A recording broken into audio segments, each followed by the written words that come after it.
here we go. That wasn't too bad. I'm only 4 minutes late. Yeah. So so we hired a new tier one also. I'm hoping that she'll want to go the route that I want her to go. I don't force people down roads, right? So I'm hoping. Is this your first female tech? In this business, at Point North, yes. Right. I've had female techs in previous jobs and stuff. I definitely, yeah. I meant specifically for Point North that it's hard. We never did and I actually went to a women's conference. Yep. Learned a ton about, the value of having women on your teams. And yeah, I mean, it felt sexist to me that you're saying they're, they encourage me to hire more females, and not because I should, because they want more females in the workplace, because there's value that in general terms females can bring to problem solving. And they kind of went into this whole thing about it, and I pursued it and couldn't get any. It's not easy in the tech world. I mean, I have one now at Maximum Solutions. There was one when I started. There was a female that was there. In all my interviewing, and I've interviewed for many positions, I've only had, well, this was a happenstance even. So I've only had I've had two females apply and one made it into the interview process. Yeah. Right. One just didn't have the resume that fit. And that's crazy too, because at Maximum Solutions, outside of my department, in the development team, there were a couple of females, and my manager, my director was female, and they were awesome. So it just sucks that that's the problem with our field. And I think it might be a lower level, maybe an entry level problem, I don't know. I don't know why there aren't more females in the field. I could probably analyze it and make a bunch of, but I thought maybe it would have changed by now. No, I mean, I think it's, the interest. And when I say entry level, I even think education level and all, not like education of the people, but that the institutions courses for IT stuff might not be as friendly for that, or the desire to do it. I don't know. I would imagine coming out of high school, there's probably low interest right there, right? Do you think? That's what I wonder. I wonder about some of that stuff, and if what you're saying is accurate, and that there's other reasons that you would want to hire females over males or whatever, and I don't want to go down that road, but I would guess the coursework for IT stuff is built for a very narrow view, right? A very, very narrow aperture, because they're trying to get a certain result, and that might preclude the things that you would need to actually attract more females. And specifically for you guys are more infrastructure nuts and bolts. Probably in the application development fields, there's more females. Maybe, yeah, and we don't do that. But yeah, you're right. That would be my experience with Maximum Solutions. In the development side, there were more. Because I think there's a kind of a turn a screwdriver feel for what you guys do, more so. Where my son, he's a techie. He takes, at age 12, he was taking computers apart. I don't think there were many of his friends that were girls that were doing that. Yeah, for whatever reason that is. And yeah, it'll be interesting to see as time goes how that and the thing that they brought to my attention from that was really that women bring a level of empathy that's more natural to them in dealing with frustrated customers, and that I would agree to that. In one gal who's presented was kind of a Best Buy high level executive, and talked about they love getting females on the sales floor, that they felt they were able to connect better with the women consumers, That that makes the sense. male salespeople, when a woman consumer came in, just didn't give them what they vibes. needed, I guess. Anyway, Yep. I digress. Maybe a topic for another time. Yeah. So those hires are coming into place and getting onboarded, and Yep. Yeah, we've already got the one in, the other one's coming in April, and it's going pretty well. Our phone answering statistics and that stuff have already gone up. You know, which What is kind of- nice. what kind of rocks are you working on? What kind of stuff from that standpoint? It's funny you should ask. We're redoing that, and there's a delay right now. But once we get Dan in, I've got a bunch. But my rocks are primarily right now focused on fixing some of our. So what we did. How do I word this? We did some process stuff. We improved things. Now we're getting more people in. So now we've got a few internal infrastructure things to clean up and to make more efficient. And then I'm going back and fixing some more processes and some documentation and stuff. A lot of the stuff that kind of gets pushed off, we're planning on getting more solved, because one of the positions we're creating is a more project oriented position. So we're going to have a new senior tech, and the other tech is going to move up, and then also be able to cover down on both sides a little bit more, so we can start accomplishing projects that have not been done. So this year is going to be a year of like forgotten rocks. You know what I mean? All those things that you're Floating like, rocks, we call them. yeah, all those things we're like, we really need to do that. And then it's just not important enough right now. So Yeah. that's what we're aiming at, is the not important enough, important, but just not emergency. So now that we have recovered on staffing, which this is kind of the up and down of the business, right? You get ahead in staffing, you start cleaning stuff up, things go well, you get behind in staffing, then you have to get back ahead in staffing, and then you start cleaning stuff up again. That's kind of the roller coaster we're on. So right now we're in a good place. We're about to be. We're actually in a good place and about to be in a better place. Great.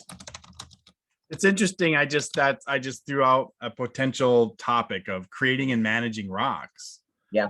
That's a big problem. So yeah, that's a good one. It's something I personally, and as somebody who is trying to promote a lot of these management practices, writing up a good rock, giving it meaning and purpose, and giving it clarity about, if you want to get granular in the X to Y by one world of, what are we hoping to accomplish in having this rock completed and measurable, and then breaking it down and all of that. It's something that I'm trying to create examples for people, and I've gotten them better. So I do have a few that I've used internally myself that I use as an example, that I spent a lot of time on fleshing out the description of it, including kind of the why, what, how, who kind of considerations in it.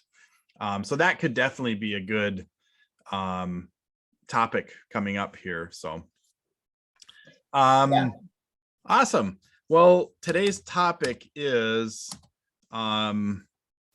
organizational structure.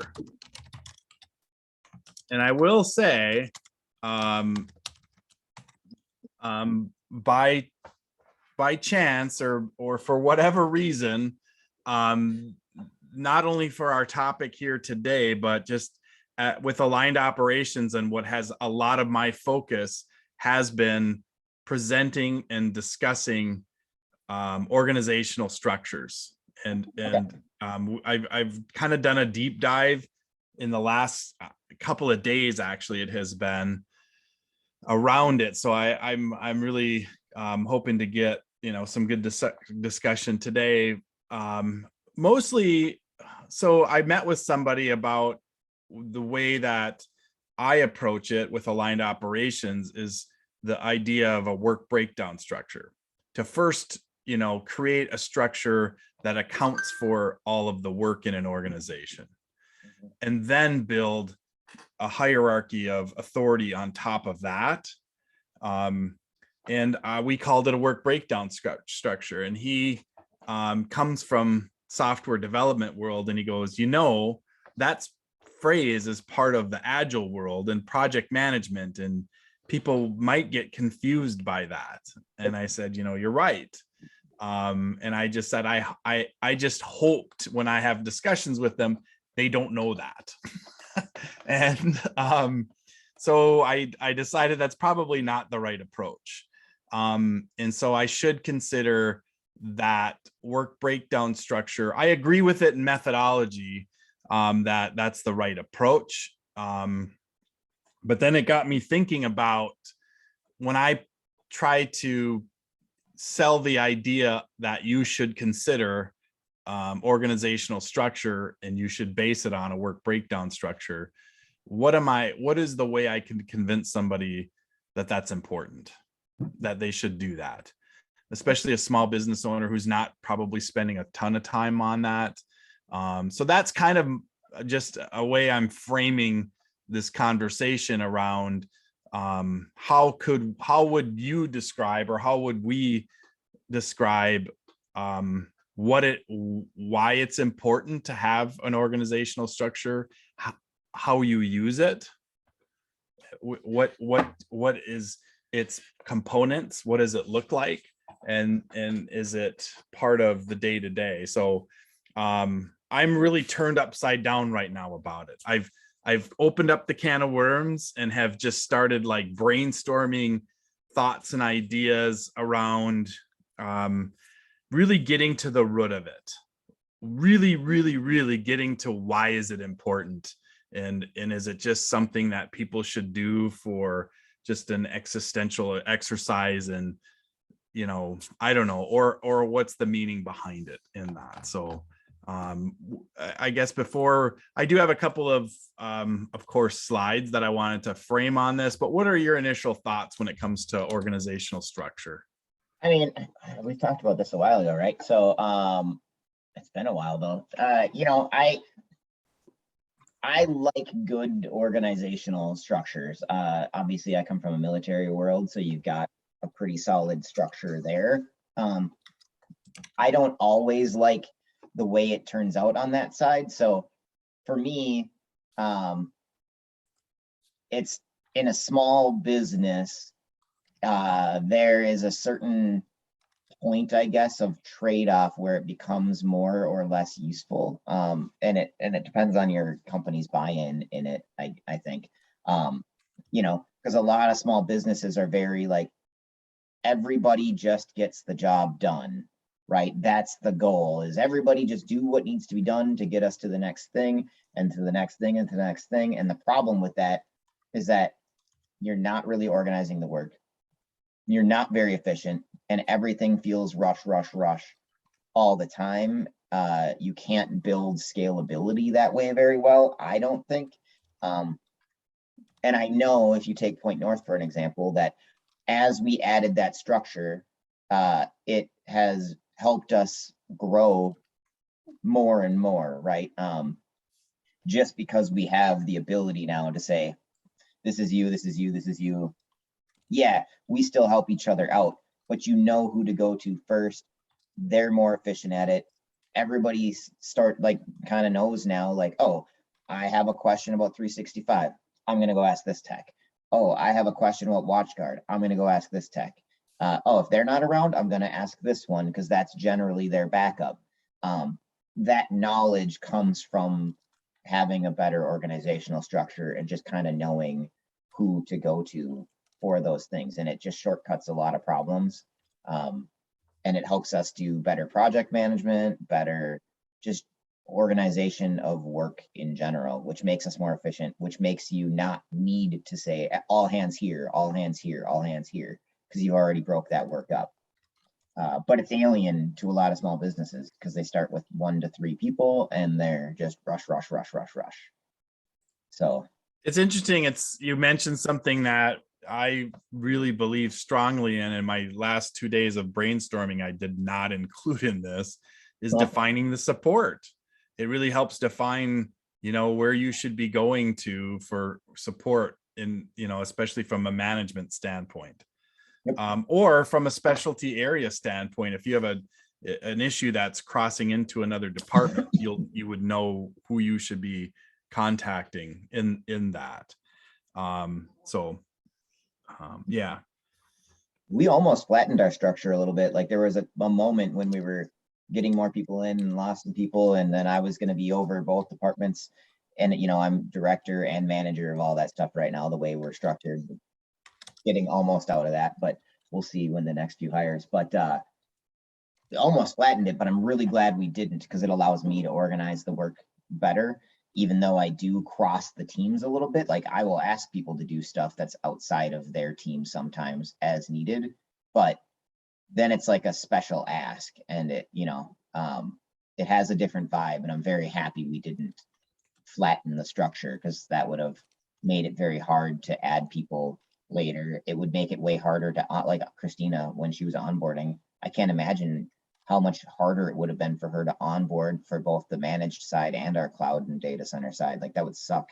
So that helps a lot. Yeah, and that's kind of hitting on a new perspective that I gained out of my delving into this a little bit deeper, that I think I'll present to you in a minute here, about why you need height as a hierarchy. Yep. Versus breadth, which is about function typically. Yeah. Yep. Well, yeah. But any other thoughts that you have on it? Oh, I'm sure I could give you a bunch, but so I have a few, like I said, that may spur some conversation, but I think my big takeaways from you that I got in that is providing a framework for growth. I think that's a big, and then clarity around responsibility. Yep.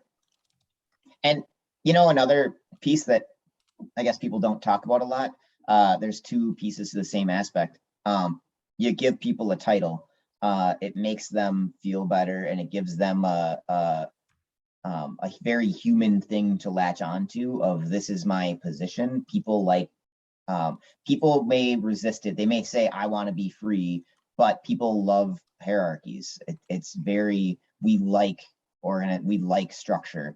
So it helps internally to give people goals and things. And even if you're not like pushing for stuff, it helps them, and it helps interact with clients. We talked about that a long time ago. If I go to a client and say I'm the director of operations, it gives me a different weight in that client's mind than if I go to a client and say, I'm the service manager, right? Or I'm the senior tech, or I'm, whatever. Like that's where that kind of helps too, is the clients understand that stuff. And that's why I don't like when structures get too far from normal, because it doesn't communicate well externally. So you got to be careful on that with your titling of positions, and with hiring. That's great. Yeah, that's something I hadn't thought about too much at this point.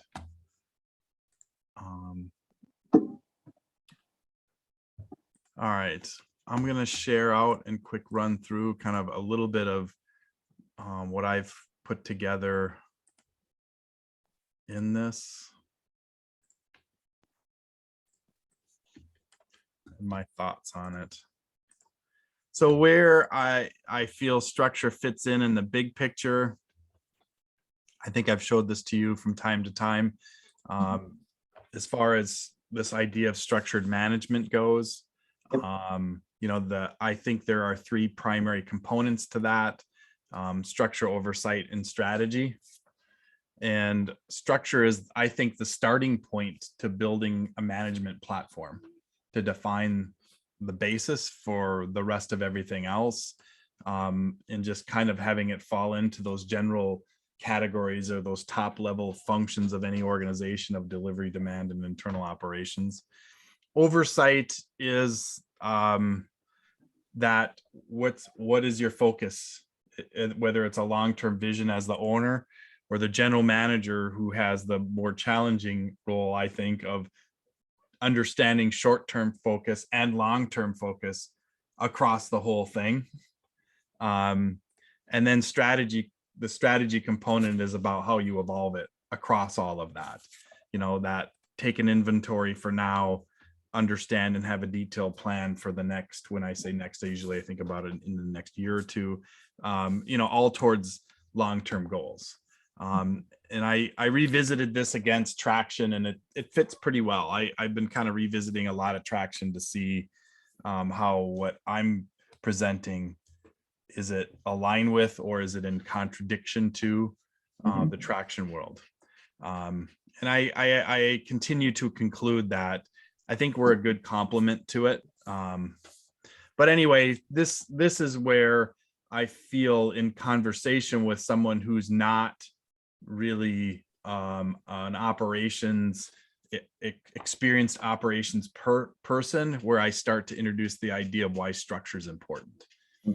It's that necessity to compartmentalize and understand the requirements of your organization across those top level delivery demand, and then it should become the basis later for the other things that we do. So that led me then to create an update this. And this was kind of my brainstorm for the last couple of days. I actually just updated it now as we were discussing it, but organizational design as a general topic, people will call it what's your company's design or company structure. And so a lot of the terms that come into our org chart, of course, the accountability chart is the Traction term now, which really is close to Elliott's in the Requisite Organization book. He calls it the management accountability hierarchy, right? Is the term that he uses. And again, my feeling was, as I'm taking a pause here and really wanting to feel a high comfort level in how I would present to and educate someone on management and operations, how can I do that in a way that's meaningful to them? So I started brainstorming over to the right these things. It kind of defines oversight, as I mentioned before. And oversight, I should make clear in the definition of that is, to me, it's focus and responsibility.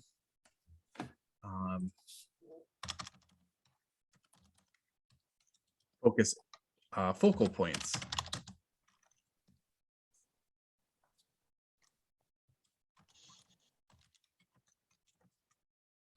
And then I start wanting to get more dissecting and say, responsibility to what? And where going back now to my Elliott world, he refers to, and I really have resonated with this word now, output. Really, as a company in a requisite structure, as a top manager looking down through the organization, I'm concerned mostly with the output.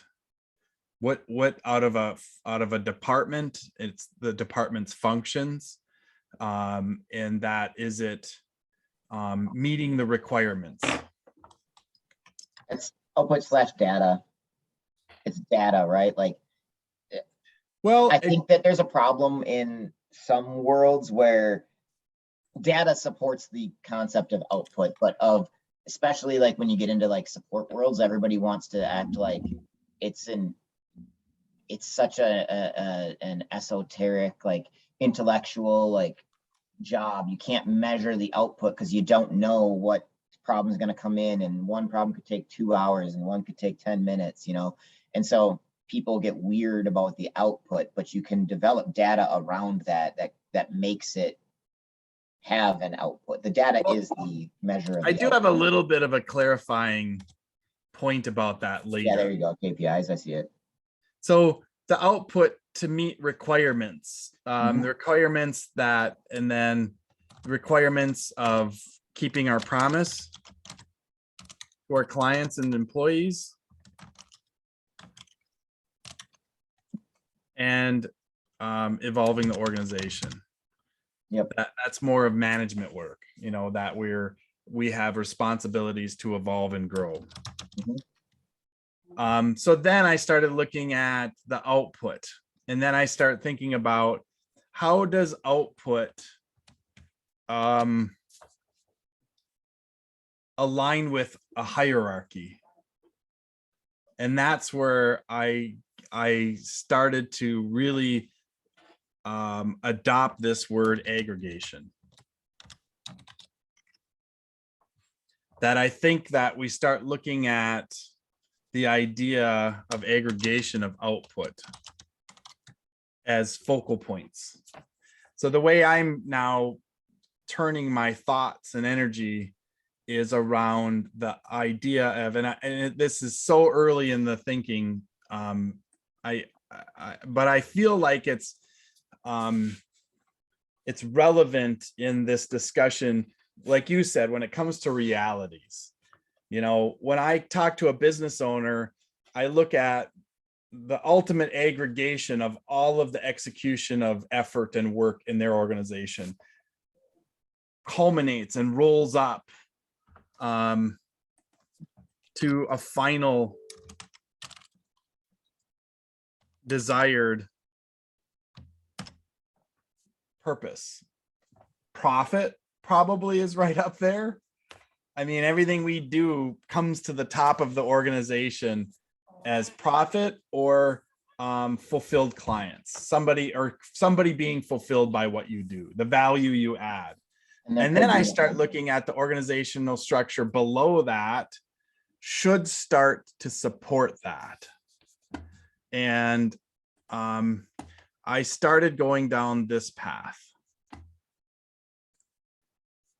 where, you know, you start to look at the breakdown of by function, you know, delivery, demand, internal operations, and everything we do within this breakdown by function. Again, we're going horizontally in that presentation of that concept, but it all rolls up to the organization itself. And then we want to logically look at what has to happen in order for the delivery of our service to happen or the demand to be generated. And that's where really the idea about, you know, your departments comes into play, to where we can now look at the execution of work that has an output that aggregates to delivering our client service. Internal operations is a little bit harder to grasp because they don't all directly relate to the same output necessarily, other than providing a platform for the organization to function. So any of these departments, finance, tech, HR, is about providing integration between demand and delivery, and creating a platform for those other two business units to succeed. Demand is easy. Everything we do has the focus of creating new clients or added revenue, or it has a growth feel to it. Below here is the execution of work, that frontline work. And there needs to be oversight of that, oversight here, you know, and this is where I start feeling, once I look at the output and aggregation of that as a logical way to build a hierarchy, then I can look at the aggregation points as my points of oversight. So where I'm aggregating the output of a department into a business unit needs oversight. That is a director. Down here at the frontline level, the oversight to frontline work, I need to put something down here to designate that. Maybe that comes later. That's a manager right here. This is your manager role that's overseeing that frontline work.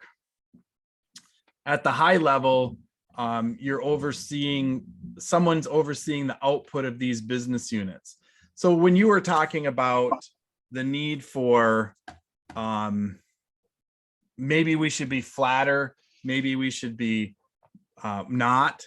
To me, it comes to how you're aggregating the output in my new world versus management. So if you look at it, so then this can be the same person, but it's a different perspective of that person in that given time. This perspective, they're looking at the culmination of the departments into the business unit. Down here, they're looking at the perspective of the output of the frontline tasks into functions. That's their wearing their manager hat. Mhm. When they're looking at the perspective of how all of the work of the department is aggregating together to the business unit, now I have my director hat on. But then when I'm looking to the overall top level, how is delivery and demand balanced, and how that's aggregating its output up to the very top when we start looking at profit and the high levelness of fulfilled clients. Now I have my general manager integrator hat on. So the top line work is that vision work. That is the culmination of, is what we set out to do actually happening in retrospect, or as I'm building the company, what needs to happen down here for me to, and that's vision work, or I should say integrator work. This is kind of like I said, very new in my thought process, but if I'm trying to look at it as a logical, in a real relevant way of trying to create organizational structure. Of course, I want to come up with a new term, and this is the closest I have right now: aggregate output structure. Basically, it's the aggregate output and oversight of that. So I'm kind of wanting to replace my work breakdown structure with this concept, using the terminology of aggregate output, maybe aggregate output structure. I know it will be confusing to people, but I think I love the idea of confusion is usually a good point to start a conversation. And this is a way I can sort of have it be different in a way that maybe makes them, maybe I'm being a little bit arrogant, but I think it's a way of making it more meaningful to them, to where I start asking the questions. Hey, up at the top, what do you want here? What is your vision? What is your primary output of all of the efforts of the entire company? What does that look like to you? And then we can dissect it down. What needs to happen in delivery and demand for you to realize that up here? What are the outputs of delivery as far as our capabilities to service or producing our product, or providing help and support to people? I've generalized those in these departments. Usually in delivery, it's either project work, support work, you're producing a product, or you're doing account management type work. That can be debated, but in demand side, it's pretty easy too. You're either creating awareness, you're engaging with prospects, or you're converting those prospects into new clients. But that all culminates, all of the work in these three areas, the output of that work culminates to the output of new clients or new business from new clients. I was thinking in terms of revenue per a new revenue created from new clients would be a good metric in demand. It gets a little bit dicey when you talk about account management, because the way I define the demand side is new. Growth within the current client base to me is an account management role, and that comes under delivery. I look at that differently for a couple of reasons. It's the same processes. So I look at it from a training perspective. Account managers fit better in the demand side. From a client interaction piece, they fit better on the demand side.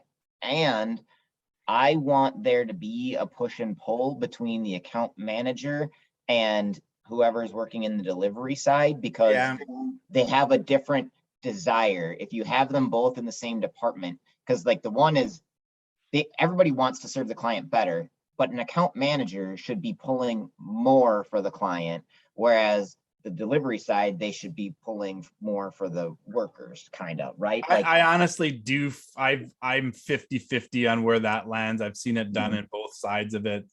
yeah, I have two. I just like it better on the demand side. I think, you know, I can be convinced either way on it, but especially now I'm trying to look at it through the lens of this output. And really, account management, you're ultimately trying to create demand, but just within your current clients. Right, you're trying to create new revenue on your out of stuff that's going on with your It's the client. same work. Mhm. It's the same function and tasks. I'm creating proposals. I'm meeting with clients. It's basically the same. Right, and it's like if you look at career path, you could be in the sales team. The people that promote best into account manager should be on the sales side, and they would promote because it's a similar training pipeline. Whereas otherwise, you cross them into a new department, and then their leadership. The bigger your company goes, right? It's smaller, it's not as big of a deal, but the bigger your company goes, your leadership is going to understand how to support you less on the delivery side than they will on the demand side, Yeah. in my opinion.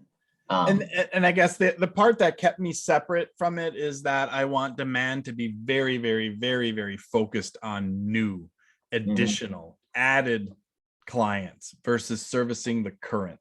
Those are the skill sets that I feel are different in the sales side of it than account management. They're your hunters, and your account managers are more focused on being supportive and caring of your clients. Anyway, that could be another topic for sure. Oh yeah, we could do a whole, yeah. So anyway, this has been, you know, again, you know, the delivery is stakeholder value. What are the metrics that this all rolls up to show that you are providing some sort of value to whatever it is, your members, your customers, your clients, whatever. Demand is about expansion, added new revenue from new clients. In my mind, again, this is my, and then internal operations is about support of the teams and support of the organization through finance, tech, HR, analytics, and facilities. And then at the top, like I said, this should all, everything should be aggregating up to profit through income and expense being aggregated up. And then, you know, whatever your stakeholders are happy. And so, I mean, demand can bring all the clients and if you're a membership type of organization, but unless delivery is keeping them. So this is the net, I should put that in there. Kind of, this is the net customer.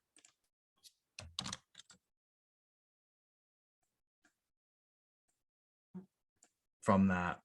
So anyway, this is kind of a new approach that I'm trying to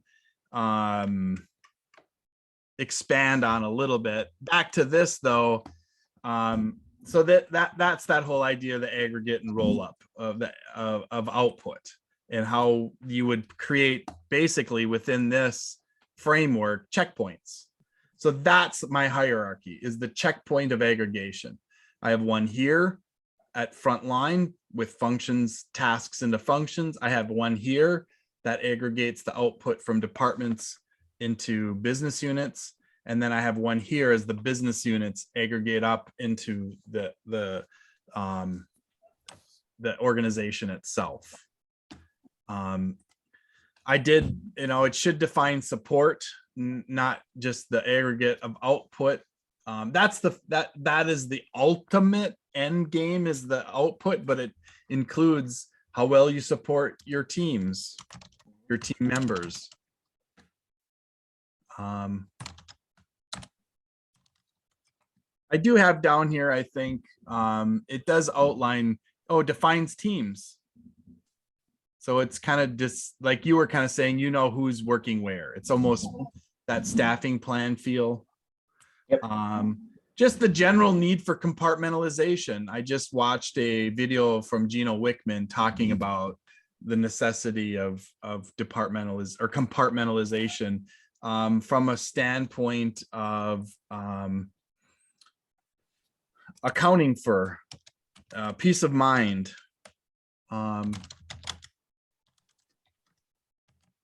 sense of accomplishment.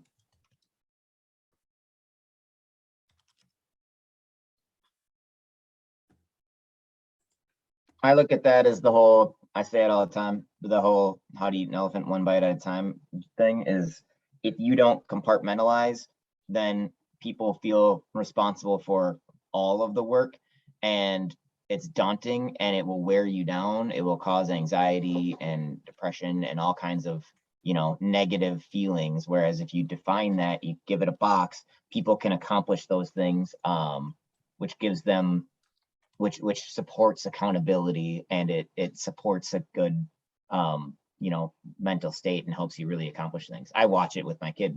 If you give him all of his homework in one big pile and say do this now, he's going to be like, oh my god. But if I give him one assignment and I don't mention the other stuff, he'll get it knocked out and then be like, oh, I'm done. I'm like, oh, hey, don't forget you got to do this one, and then done. If I gave him all of that, he'd be like, oh my god. Teenagers. But it's funny, it works. Teenagers, like, he's at that age where like things are over dramatic because they're teenagers, but they're the same problems adults have. I feel like, I don't know if that's a generational thing, but I feel like it's very exaggerated with this generation. But I bet my parents would have said the same thing about us. Yeah. I feel like they're just so fragile. Yeah. I mean, there's things to be said on that. It's different challenges, different mindsets to things. But that concept, though, it happens to everybody, and some people more than others, of as you see overwhelming things, the ability to break it down on your own.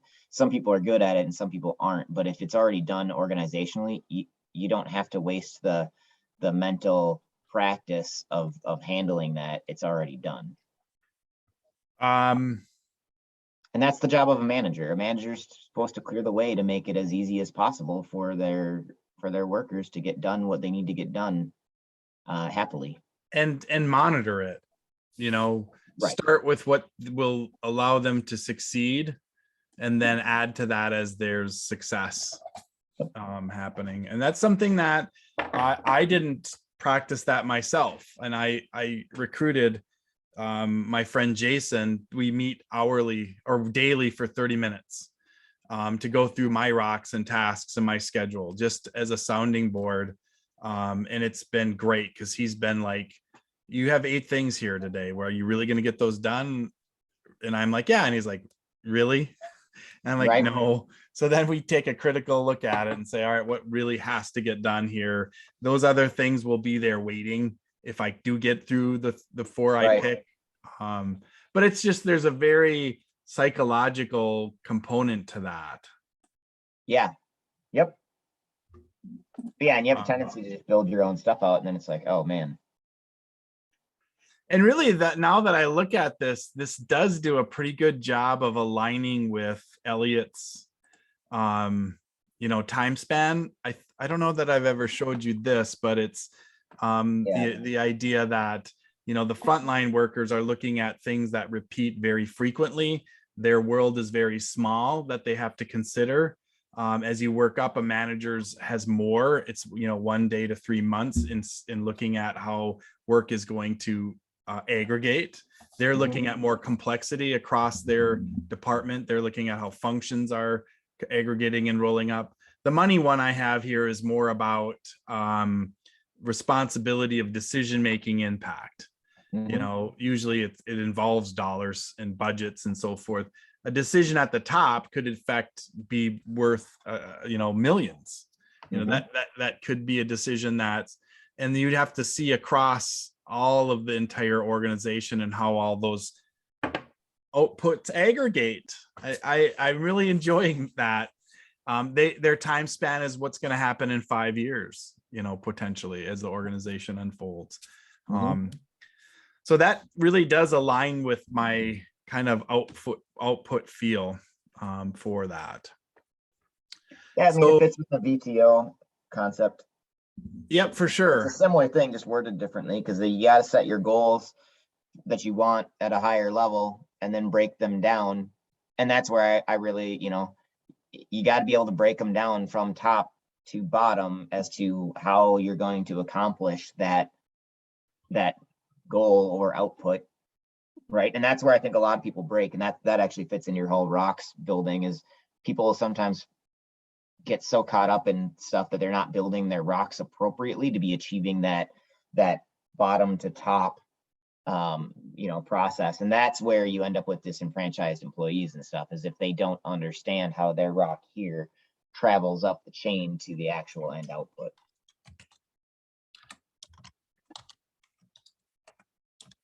So I think I've shared this with you at some point. I have been making some videos on this stuff. I'm not sure if I shared those with you recently or not.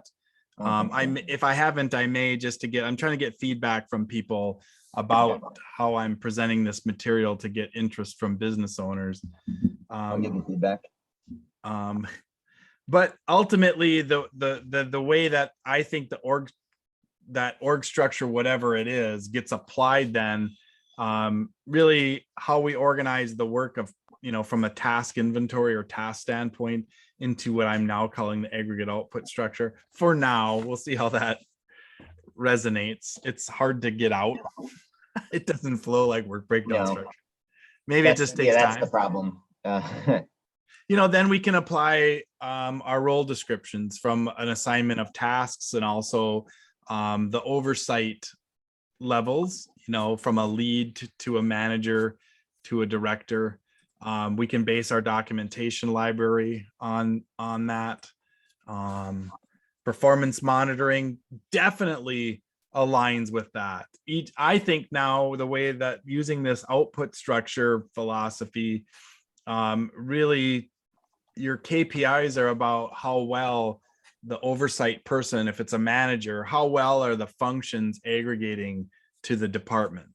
What are the outputs? And I think KPIs, that's a lagging, I think this aligns, that philosophy aligns very well from a performance monitoring using KPI standpoint.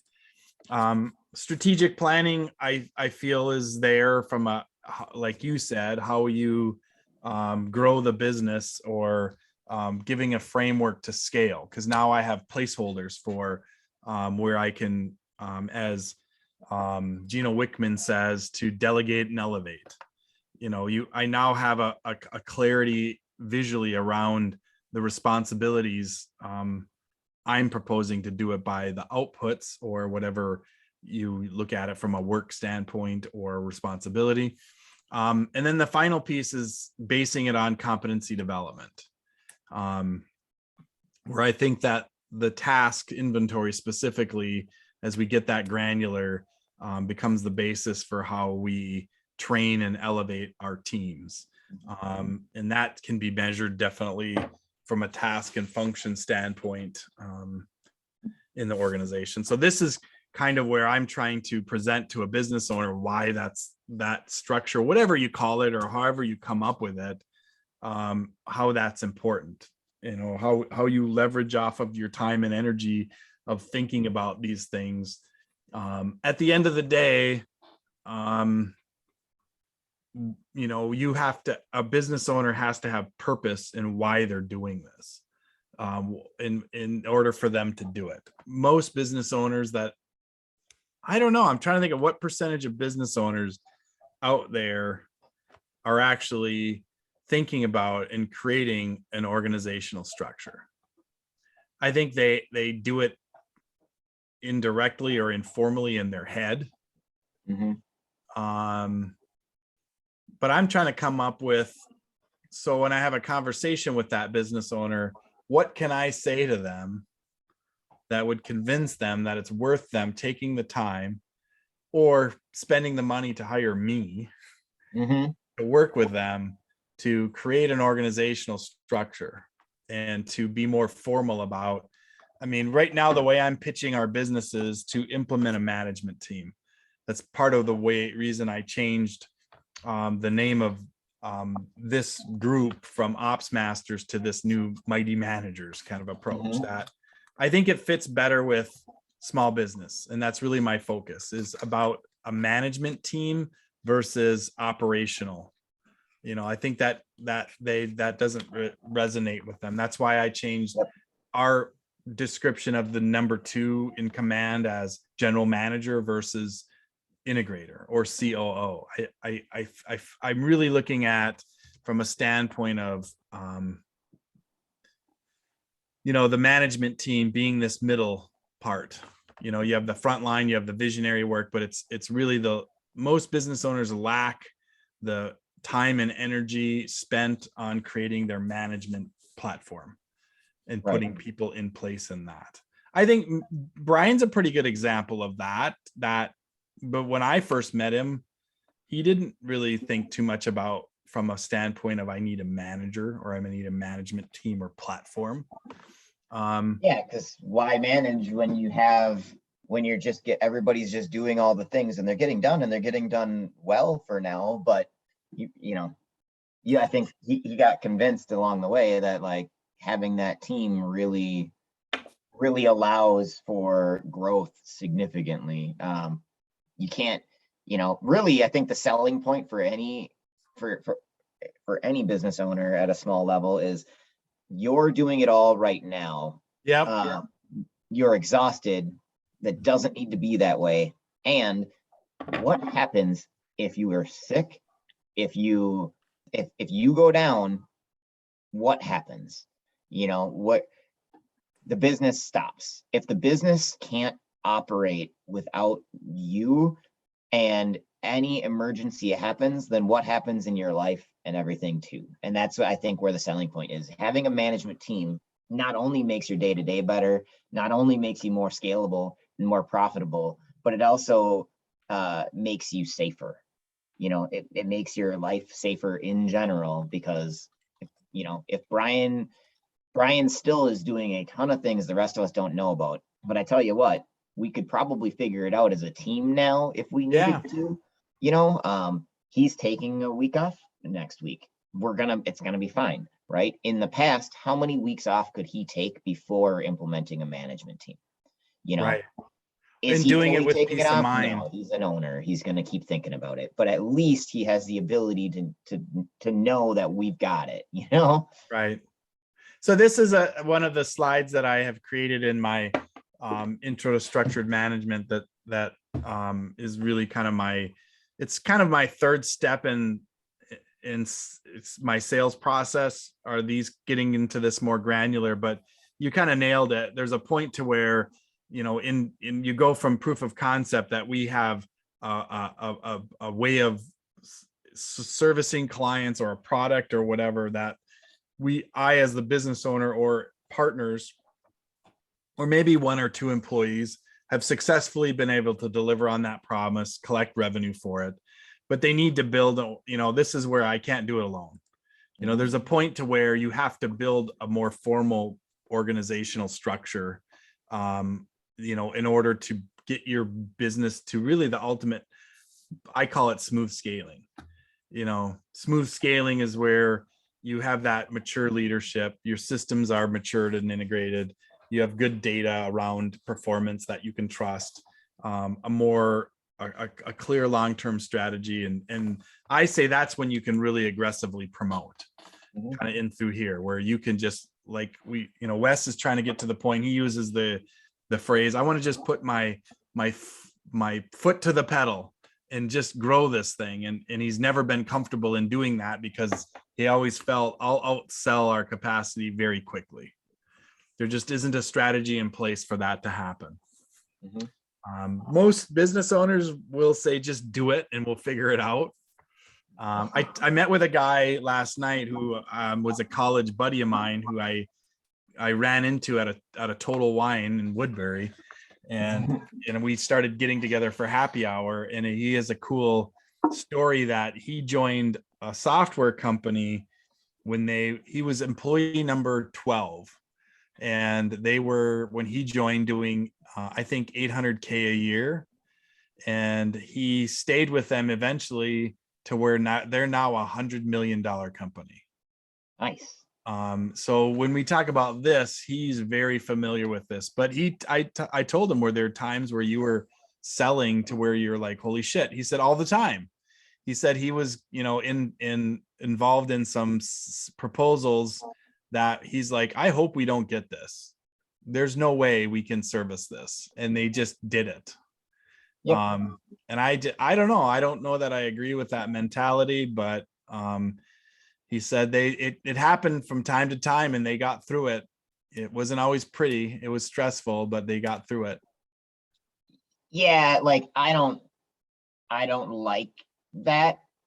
But it does force growth. And there's the good owners they may not even know, but they have an intuitive grasp on when they say, well, we'll figure it out. They know somewhere if they actually can figure that out. You know what I mean? Like that's kind of where it comes down to. I've noticed that with Brian. The couple of times where we've done that, and I fight it all the time. That's anti my personality type. But yeah, me he's of too. that I think that's personality part of type the reason let's why take the challenge on. And you know, he's of the opinion like we grow through taking those challenges on. We're not, but he also doesn't take on stupid challenges. Like he does talk to me, and even if I'm like, I don't really know, he'll take that input and be like, I think that we could do this, and you know, and think it through, and before he makes, you know, wild proposals like that. So the few times we've done it, it's been very successful, and he's had a plan that he doesn't really fully have fleshed out, but he knew we could do it with what we had for resources at the time. Well, and that comes back to this kind of the balancing delivery and demand. You know, that's part of the integrator role, I feel. And if it's a matter of, I think there's variables in that if it's, so when he said that it wasn't the software's capability that was the limiting, it was the onboarding and support. And he said it was just a matter of we had to hire a bunch of people quickly, you know, or in the meantime, the current teams that's there, they have to work longer hours and then we'll hire and then we'll do it. They weren't selling some capability they didn't have. Yep. At that yeah point. No, that would be bad, like very bad. But I could see Brian I could see a techie. So the other side of it too is business owners are either coming from one side or the other.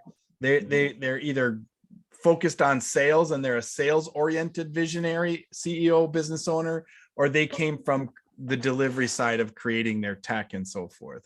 And I don't know. I think with someone that's in the tech world, there's a little level of arrogance that we'll figure it out. I wouldn't even go for arrogance. It's your job as a tech is to figure out things you don't know yet. You can't know everything in the tech space. It's not possible. There's so much going on, so many unique situations and stuff that you that's where you get that from, is like you've solved so many problems before that you have to, like, that's just what you do. That's the job. If you turn things down because you don't know it, then how are you ever going to learn it, is the kind of the thought there. Well, you just triggered a new proposed topic, scaling. You know, what is there a requisite way to scale? And I think that ties very well as an extension of this idea of structure. Like you said, if you have structure in place and you have accounted for the capabilities, I think you can then know very quickly and have a comfort level in this that, you know, it's, I always talk about capacity to service is what we're talking about. And that does kind of go back to this. What's our capacity? And I think you're right. I think there's an intuitiveness about what that could be. And I guess, is there a worst case scenario? I don't know. I'm too much about whenever there's a sale made, I just made a promise to someone. And I need to be very confident that I can deliver on that promise. Yep. So, okay. So this kind of fits your whole sales process too, is it's basically just the concept of risk tolerance. And there's certain positions are better for certain risk tolerance levels. And this also kind of goes into why you want an organizational structure as an owner. most owners are very risk tolerant. And that's why they're the ones that are gonna say, well, we'll just figure it out. That's just very ingrained in that position. And I would argue like a position like mine, I am less risk tolerant. I'm, there's an optimal risk tolerance per level, and that you need somebody of a different risk tolerance level to kind of counterbalance to, to meet what you really need to do, I think. So That's interesting. I understanding actually risk do have tolerance is that in, important. I have that in one of my slides about the CEO's mentality. It's not on this one, about being high risk, and that you Yep. need an integrator who will balance that with being more pragmatic, Yep. about the approach to things. That I think you're right. I think, and that's this guy, when I talked to him last night about a lot of that, he did at least put in the ear of the business owner on these deals. All right, what, this is what will need to happen. And I think that you can then at least calculate that risk. Yep. You need a no man. You need somebody that's not afraid to say no to the boss, but also understands that even if you said no to the boss has the final word. But at least you need somebody to give that counterpoint, so you can, because how else do you appropriately manage your risk and do what you can to not fail? You have to know what things might cause you to fail, and that's why you want somebody who's not. I think one of the things that they don't take into consideration is the cost of that, the cost of the stress created. Oh yeah. That either for them or their teams, or I know Wes and Mankato has taken on some jobs that he's just goes back to his teams. He's just like, you guys got to suck it up. You got to do this. And a lot of them were looking at me like, wow, wow, really? This, and there was a lack of confidence being felt. There was a lack of them feeling exploited almost. There's a problem in the managed service community on that exact concept, a big problem that is difficult for people to address. But the workers, there's a tendency, at least if you follow all the Reddit people, which there's a lot of negativity in Reddit, like, let's be honest, like people complain more than they say positive things, but of workers feeling like cogs and feeling used and whatnot, because some managed service providers like to go too far and pushing people too far. And they're like, well, but so this is a different topic, but understanding like business owners and things, and you run into this at higher levels in military and all this stuff too. It's certain people, they're high performers who they love what they do so much. They want to put in extra hours all the time. It's what they live, it's what they do. And they don't always connect very well with how that's not what every employee is. You don't actually even want every employee to be the I will burn out for you people, because then you end up with a lot of burned out people all the time, and you can't really, you have a lot of problems that come along with that eventually. But understanding that, like, the concept, there are times to say, like, guys, just figure it out. But there's also times where where the just suck it up is like, but they don't have to. We're especially in a solid job market and all this other stuff. Like, why would they have to do that? It's actually, taking it out of the IT world too, nurses. There's a giant problem with that in that community, right? Like, suck it up and do it. You need to do medical in general. Yeah, and that's a problem. And it's like, that industry has a consistent struggle, and it's really bad for their people. And it does affect bottom lines and stuff. So I don't know, there's a whole topic around avoiding burnout and managing that. But the mini topic for this is, an owner needs somebody who can think differently from them in order to help manage that appropriately. But it has to be somebody that they respect enough that they will not just railroad them and be like, oh, I'm the owner, right? That's an interesting, that's a whole nother topic of how to. I would say, in somebody who can quantify the reality of that decision. Yep. Yeah.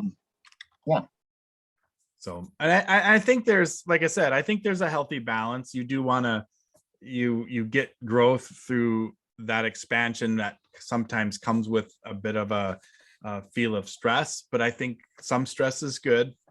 And I think the teams in that organization at that time when that was happening, they were all on board with it. They were like, and Eric himself said, there were long days and nights, but it was exciting.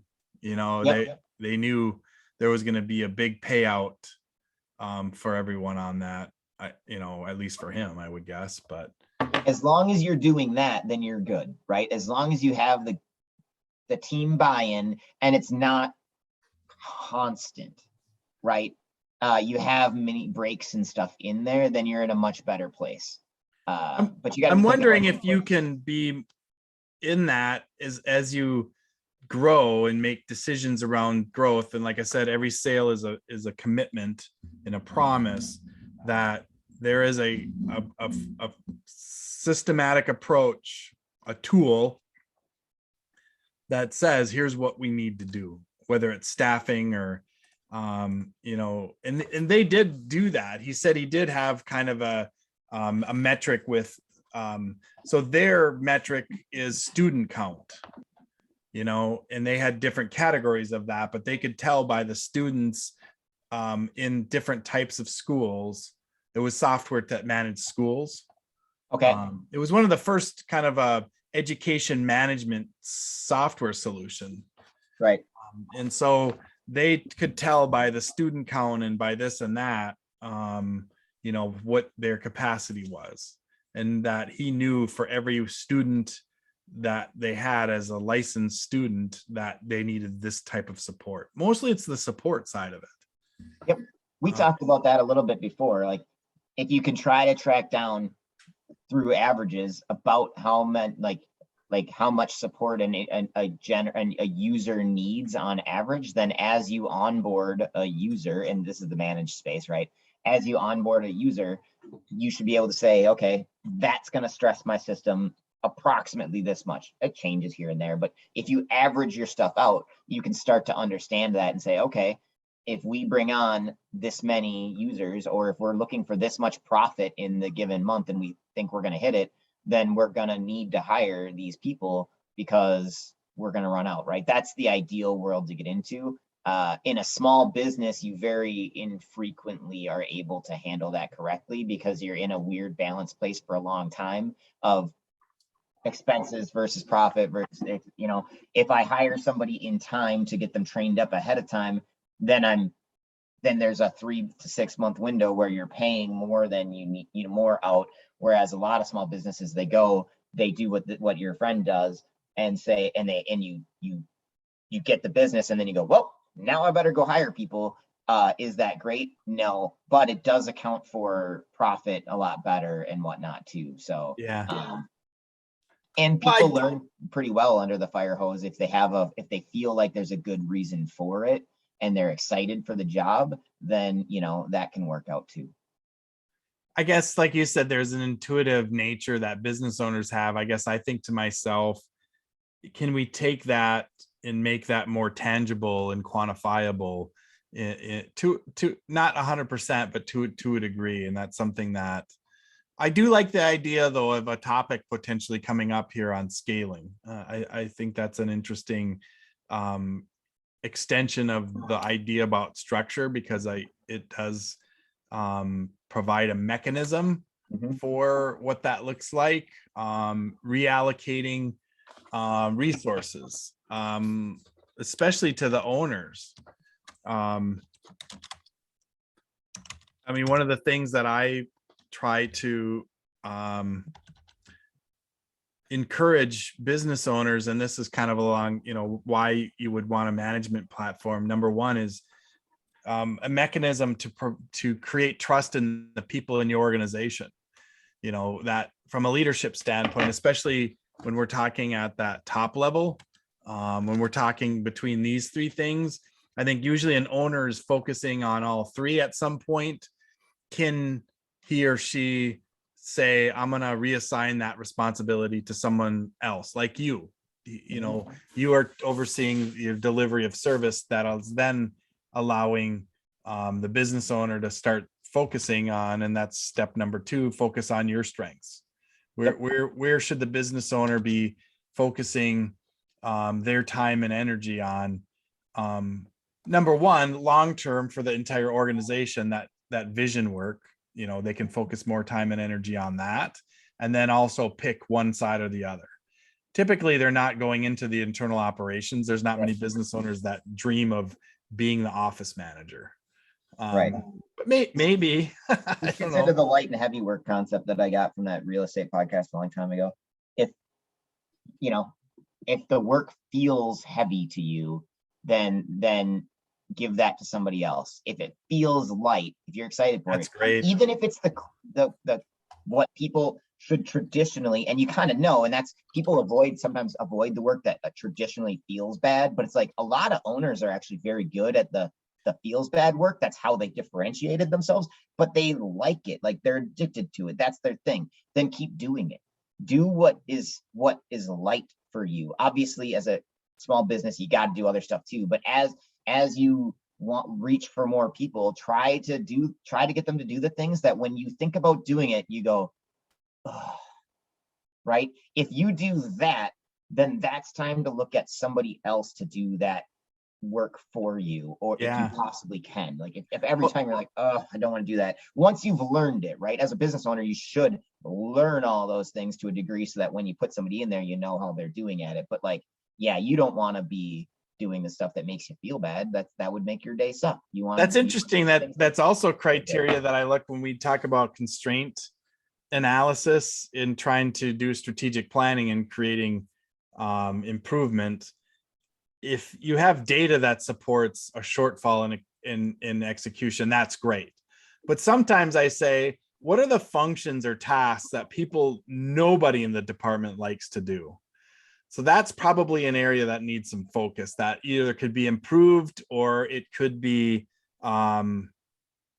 better trained. A lot of times people don't like doing it because they have uncertainty about how to do it and they don't feel confident in it.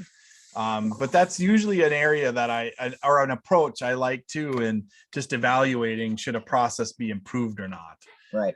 But I do like it from a standpoint of just your natural skills, especially as you're a business owner who's ultimately, when you're starting, you're doing most all of this stuff. You are doing everything at this, you know, or you're involved in it in some way, shape, or form. You know, it's interesting. The one final thought I wanted to have on this is around, you were talking about flattening or having it, you know, my feeling now after really thinking about this from an output standpoint, I feel like there's a level of, if you look, the aggregation of output is an approach that I really like and I want to pursue. However, the people who you assign at those levels, or where you assign people at those levels, is in question, and I've seen it implemented very, very differently. You know, I've seen it done where there are no managers assigned at this level. It's basically the director is playing the role in the department oversight, and it just flows down through. Or like Faisal, he is a very, very strong oversight at the number 2 position, you know, up here as the integrator or COO position. And he doesn't believe in directors. He wants to either do the oversight down here or hire managers. And that's kind of more of I realize that's the traction approach, is they don't have a director level type of a position, and they don't really even use business units. They just lay it out as you know, visionary integrator, and then what are your 6 or 7 I think they said 3 to 7 primary functions is what the way they presented it, whether it's operations or finance or HR. That's one way I definitely do differ from traction in the way they are presenting or proposing an organizational structure. I would argue that those really are directors. They just aren't terming it that way. As your structure grows, that's what that person is. They're a director of that function. Yeah, If I it- don't know that they even, I'm trying to think, I didn't even recall if they have a title for that They position. don't, that I remember, but that comes into that also comes back to the external understanding of your business too, and how those people communicate and stuff. But in my mind, I mean, we could talk about the differences between a director and a manager, but I would argue that as your business grows, those people do become directors, because there's as that's just the level above a manager. And if you have enough people, then you need to have multiple managers. And do you break that out away from the function? Probably not. It depends. So that's kind of where it comes down to on that one for me. I think that that term is not as important in some of those from an internal perspective, but the actual work being done and the way that they're thinking, if you're looking at it from the way that those individuals think, then it fits what you have already presented as to what a director's timeline of vision is, right? I think that it's important to have that timeline of vision. And if you're going to break that up by director, manager, whatever, then those functional areas that they give, they're still being thought of in a director's Right. way. I agree with you 100% from a standpoint of, it's not about the title of the person specifically, it's about their perspective in that role. Yep. You know, I and that's kind of where I'm really feeling like in that conversation, that the idea of looking at it from output aggregation, that makes more sense. It really, that by looking at where it aggregates to is a point of oversight, and it's a point of, the higher up and the more that gets aggregated, I need to look at that in a longer period of time. Like, back to KPIs and reporting, frontline work, task execution, I need to look at that pretty regularly within the week for sure. I'm looking at tickets, I'm looking at what's really happening. When it comes to client satisfaction and delivery, I'm probably looking at that more monthly, like total revenue that came out of departments in that rolled up into the business unit. I'm probably looking at that monthly. The overall organization, like from a shareholder standpoint, if you weren't really part of it, you would look at quarterly. So at the very top, the organizational aspect of it, I think you're looking at that quarterly and maybe projecting out into the next year or years. Your mindset is more about longer terms of evaluation of performance. You're averaging more. But if I'm a manager overseeing my front line and their output, I need to know right away, because it's a leading indicator. I need to know if it's broken early. And you could even take that concept and say, okay, well, how often are you doing these things? And that's when that kind of leans into when, like right now, I do director and manager level work, right? Like, and integrator, I guess I'm kind of those three levels. Yep. But it fits right now with the workload that we have and stuff. But as each of those things takes up more time, like, how do I want to word this? Like, you say, like, if I'm going to look at what a director would look at only once a quarter or only once a month, it's not worth being just the director yet.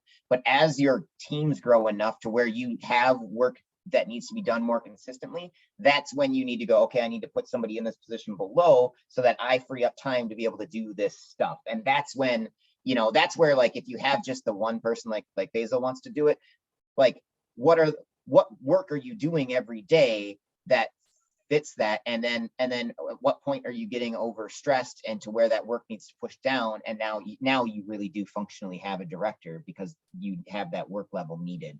And a small business, you may not need that yet, but I like having the structure built out, because then you can bucket your work better and see where you're having problems and whatnot, and be able to plan your company strategy towards the future. Before we run out of time, though, we do need to talk about your aggregate output name, because I hate it and I want to.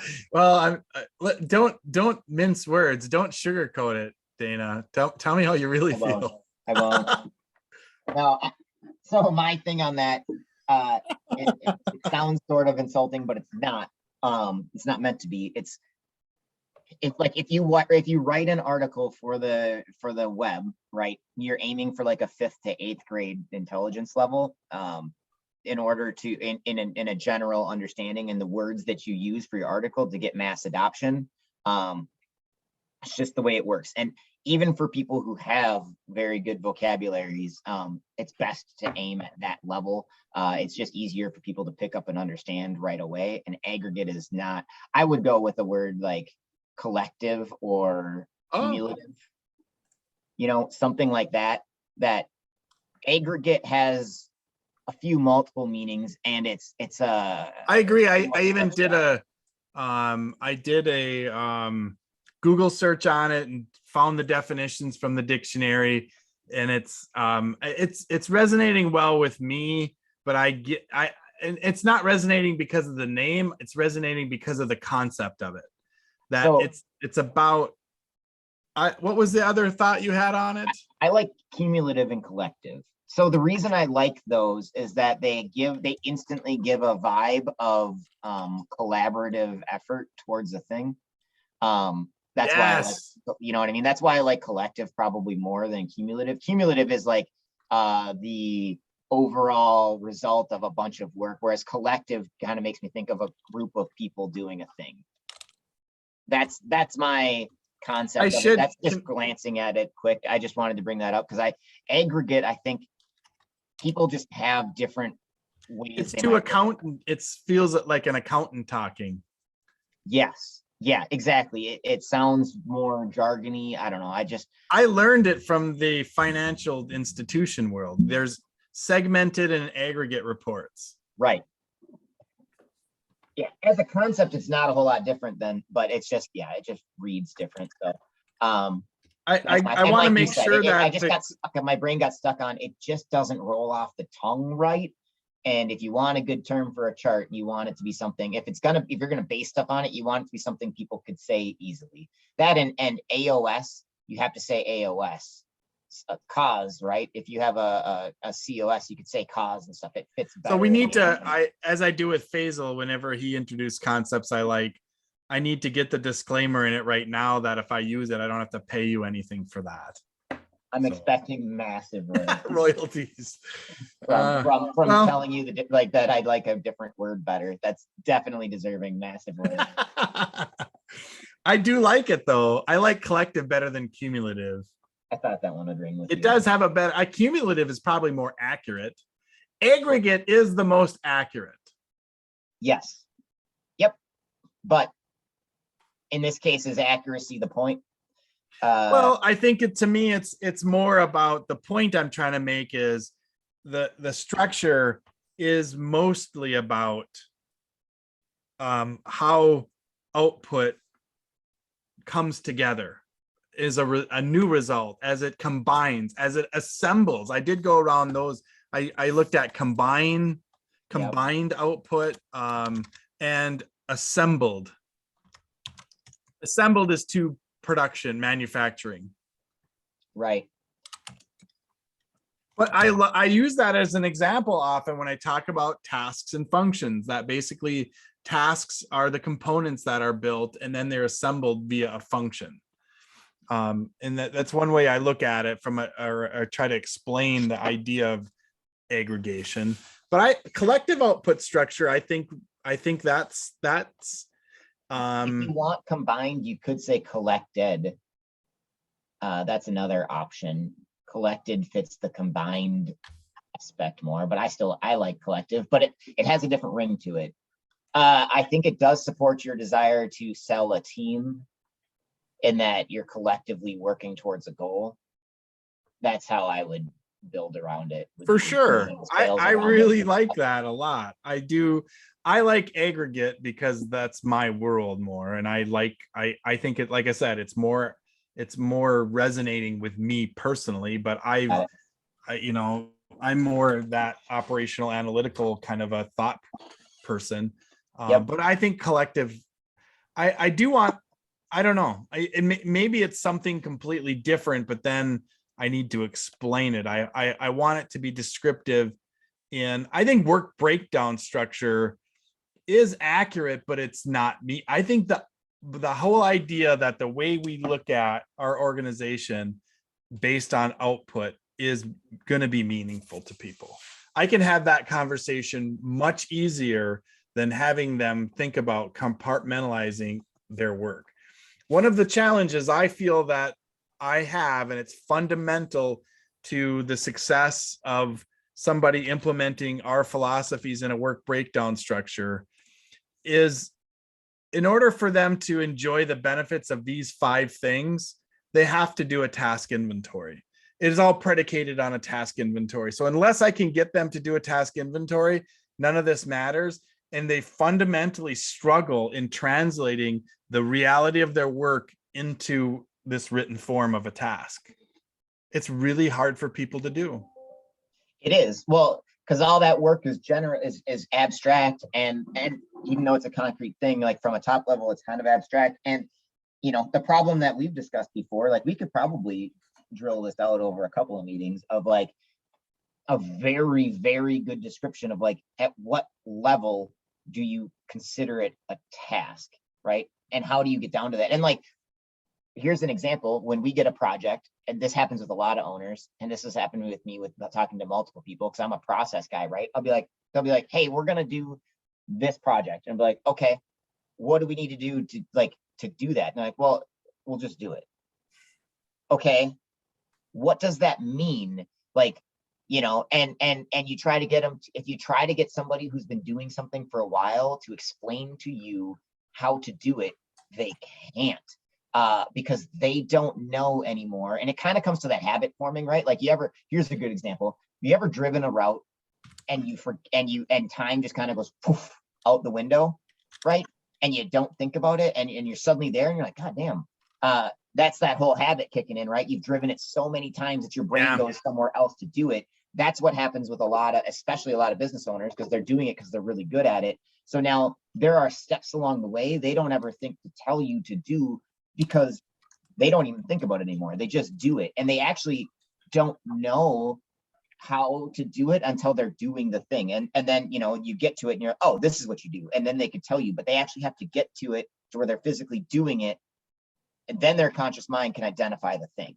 Trying to do that abstractly, talking about every single task in your business is very difficult, because you don't know everything that's happening anymore. It's just, especially as a business that's grown organically, you didn't actually create those tasks. They're just kind of happening. People are just doing them. You don't even always know they're doing them, right? And that's where we're trying. That's my business. We're trying to get into them to say it's time to do that. It's part of this building. If you want to evolve to the next level of your organization, we feel you have to do that. You'll be well served by the investment. Again, we look at that as an investment of either you doing it, your managers doing it, in conjunction with us bringing in the expertise. We're good at that. We're good at looking at your work and translating it into a task. That's something we can do for you and educate you and your teams on that. It is both art and science. I think there is a feel for it. I've done it enough now that you can describe something to me that you do, whether it's posting your social media, or I've already done that thought work. I've thought that all through. I know exactly what the task steps and instructions are for that. Well,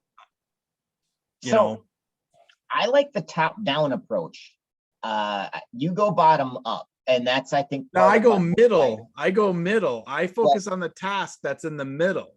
Okay, but I look at the task as kind of at the bottom of the stack, right? Like the reason I say the bottom is if you go to your chart or whatever of you have the work being done, it's always at the bottom of the chart.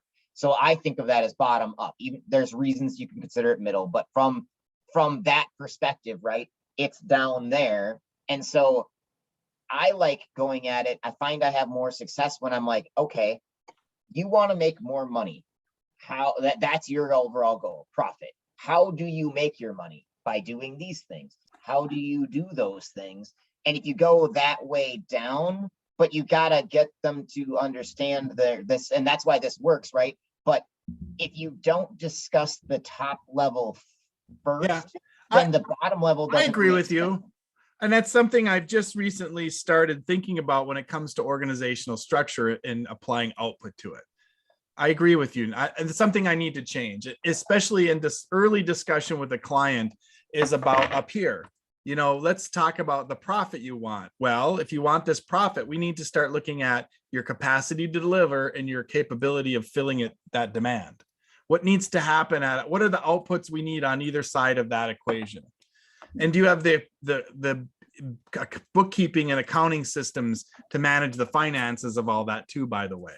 So that's how I would start having the conversations. You want this profit delivering these services with, you're going to need these number of customers and clients. I agree with you. That's a new approach that I'm trying to take on.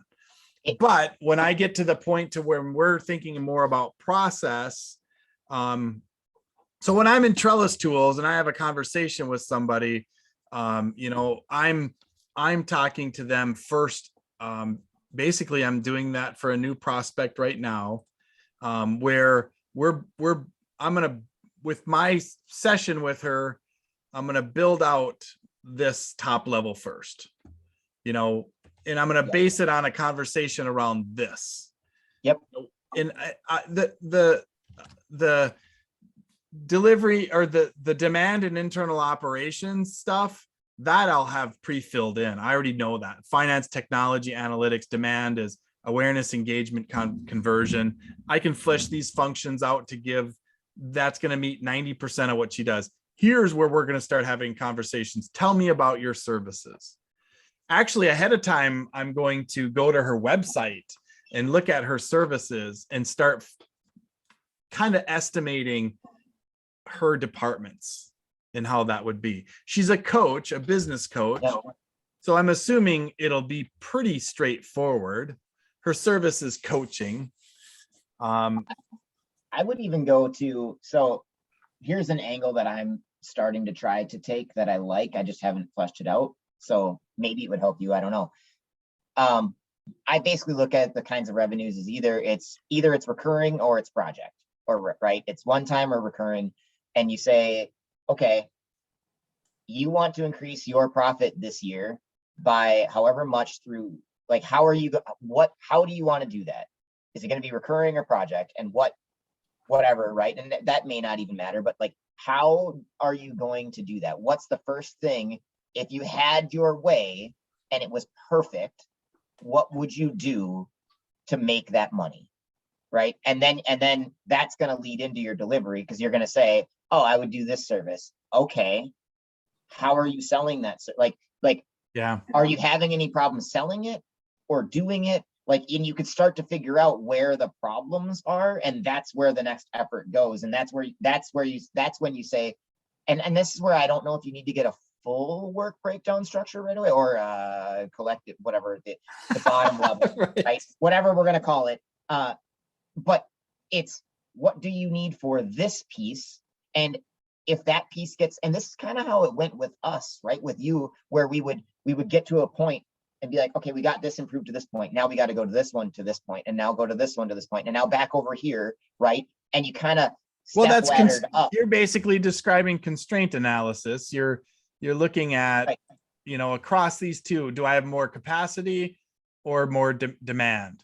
So I need, as a business owner, I should take that back. As the integrator or general manager, I need to push resources towards the one that's short. And that comes back to that balancing at the very top. If I, like aligned operations, I'm very short on demand. I have more capacity to deliver my service of training right now than I have demand for. So my rocks will reflect that. I have 8 open rocks right now. 6 are in the demand business unit. It's about updating the website and updating our CRM things and doing these videos. And I would be willing to bet you don't have a great, we're going to say, work breakdown structure for sales right now. I actually, we're working on it. It's getting pretty good. I could go, you mean a collective output structure? Yeah, I just don't know what we're calling it yet, so I went with the old term. Actually, it's not bad. It's getting pretty good because I'm focusing so much energy on it. And Jason is very good at keeping me honest when we're doing something.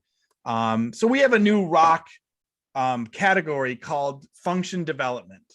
So I have a function development rock that is about, I would look at, so for the way I have it broken out is my demand, and then awareness, engagement, conversion. So here's my functions, and I have things, for how I do my LinkedIn page. And on the engagement part, my focus is trying to get 30-minute conversations. So that is my real step one in my sales process. I've been kind of doing one thing I do say, Trellis Tools is not a good collaborate. When I have it figured out, then I put it in Trellis Tools. But I basically use PowerPoint to flesh out my thoughts and ideas. And where is it? Oh, here it is. So, this is my process. From going from my departments within the demand business unit, awareness, engagement, conversion, I'm trying to get people signed up for this 30-minute conversation. That's my real engagement with them. And all of this stuff leads into this 30-minute conversation. And that's basically, I take that back. I've recently, I have a new promotional video, which I'll share with you. But basically they're interested in what I'm saying, and I'll send them a link to this promotional video. And it's the content I've been kind of jumping around back and forth with you. But then once we have the 30-minute conversation, that's my opportunity to see if they're a good fit. I want to see that they have proof of concept, that they do have a business that's in some way or shape or form delivering some sort of product or service successfully. Where are they at today? What are their goals? What are their pain points? What do you see yourself? What are your desires, your vision for the long term or into the next year?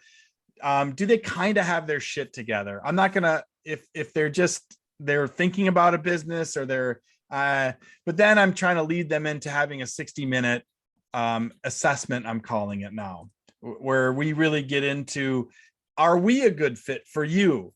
And that's what I'm doing with like this Gina, where I'm going to actually open up Trellis Tools and have a conversation about her business and assign and get into some of it and create a role description on the fly within that hour that would show her kind of the app and work and breakdown.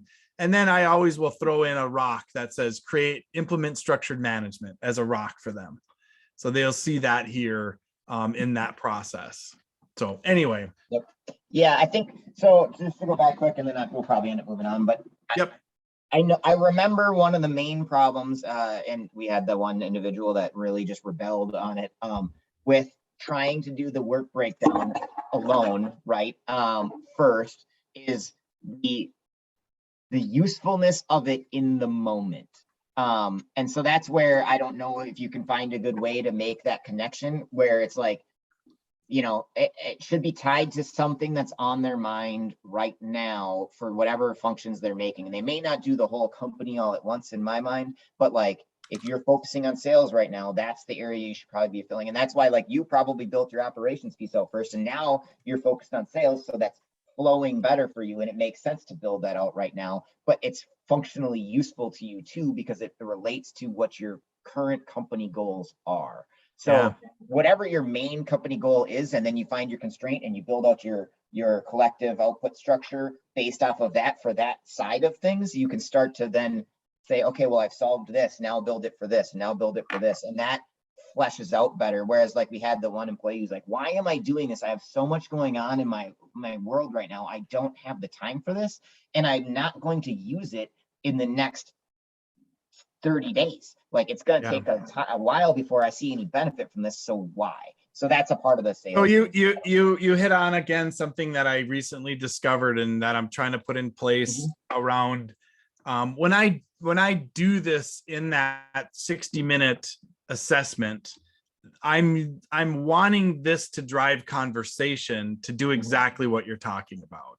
And typically get to the point of, do you have clients that are just pounding on your door and you just can't keep up with the demand? Or is it the other way around? Typically, like from that 30-minute conversation, I kind of know that already. Yep. Like this gal is a coach, and she's looking to grow. I think she has definitely more capacity in her time and ability to service than she has demand for it. So I will focus on that, but at the same time, I can preload. I'm planning to preload a lot of the stuff. Like, one of the functions here is a website. And I'm putting her in there, and I can take my sample company, which is the in the details, and what our goal is to make this be best practice driven, so it's real. It's not a real company, but when we talk about marketing, that we actually can say to them, these things are actual. We've worked with an expert, we've worked with a marketing company to determine, or finance. So if we look to the internal operations and finance, that's where we really have spent a lot of time in the reality of these are real processes that we're coming up with. Yep. We're working with an accountant or a bookkeeper that's helping us to say, this is the best practice. We can fine tune it for your business. But when you buy Trellis tools, I'm going to throw that in right now, that a lot of these typical and common departments and functions will be there for you. Perfect. And then you can focus on, usually it's service delivery is their special sauce, their secret sauce. That's really where we're going to spend most of their time on. At least in this part of it, they can, if demand is the shortfall, we can focus on them learning what's here and fine tuning it, then yes. But I'm hoping to do this little bit of value add with them in having a lot of this fleshed out for them. And then it's easy, like you were saying, then we create rocks around that. What is if they need demand, it's like I said, one of the common ones that we're doing is we're just labeling it kind of function review. So I have a few of, I think, those that are active right now for us. So you can see it's function development is the term. So that's just basically an assignment of going in and fleshing out the tasks, and then doing the steps and instructions and getting it that granular in that function for a particular department. I'm working with Jason to where when I do a task, getting into the details of it, I'm just recording myself actually doing it through Screencast-O-Matic, and I'm narrating over the top. And then he's got access into my org, and he's going in and filling in some of that stuff. We've been doing some cool things in that area to where we're really developing out some like the finance stuff. I think that was one. Yeah. So he's been really fleshing out. I didn't type any of this. I just did it, and then he recorded it all, or he transcribed from the recording. So we're trying to offer a service that goes from task to steps and instructions. But I work with the client directly more on just getting the tasks identified, because we need that to leverage off of the task inventory towards getting this to happen. I need the task inventory done to do the rest of these practices. And then I would say a secondary service for us is if you want to go deep into the SOP documentation, then we have a separate person who will work with you unless your team can do it. We'll train them on it. I do have a training a lesson on how to do the steps and instructions part of it. Right. Anyway, sidetrack. Yeah. I mean, that's a topic, SOP documentation for sure. Oh man. All right. Actually, we're a little bit over. We're usually supposed to be up at 10. Time flies when you're having fun. Right. I guess. Yeah. So I have changed. I don't know if I purchased this additional Zoom space. So I'm recording things more to the cloud than I am creating them or recording locally. Then I think I am going to still post them on YouTube. So Okay. anyway. All right. I am going to consider next week creating rocks or creating and managing rocks as our topic. If you Okay. think of anything else, let me know. No, that should work. That fits in.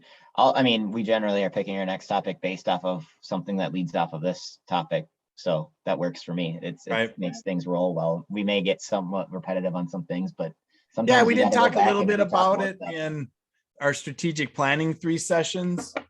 I think maybe I'll go back and look and see what we had in there. But I'll noodle it around. And then Yeah, I I mean, do. if we're trying to drill into more specific as we get with this stuff too, then that's probably fine. Like, but that topic has a lot of need because I mean, most companies suck at it to begin with. We're still getting better at. Everybody needs to get better at building Is their rock. I guess the kind of the general topic is requirement writing, requirement writing. Right. Right. Anyway. All right. I'll send out an email with a link to this. And then if you have any other thoughts, let me know. Okay. All right. Take it easy. Good to see you. Yep. Later. Bye. Bye.